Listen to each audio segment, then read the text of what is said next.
Здравейте, аз да направя едно бързо включване за ето това фенерче. Взех си го от Тему, струваше 7 евро с лупа отпред, която стандартно, както всички останали фенерчета и тук се издърпва, за да увеличи и намали там, каквото свети.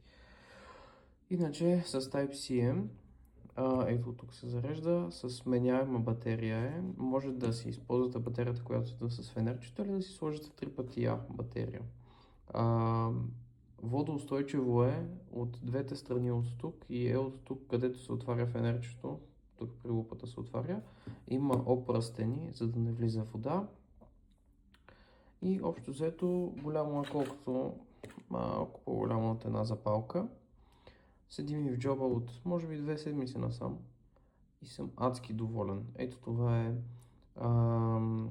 клип за двойно закачане. Долното е за джоба, горното е за примерно козирка на шапката и може да стане като челник. Това е доста силен магнит. Общо взето съм адски доволен от това фенерче. Вместо да се използвам фенерчето на телефона, това е може би 5 или 6 пъти по-силно. И особено като се разхождаш вечер, да не настъпиш някое лайно, да не се спънеш в нещо или нещо от сорта.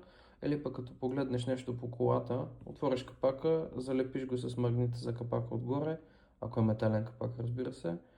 Върши адски много работа и е супер удобно.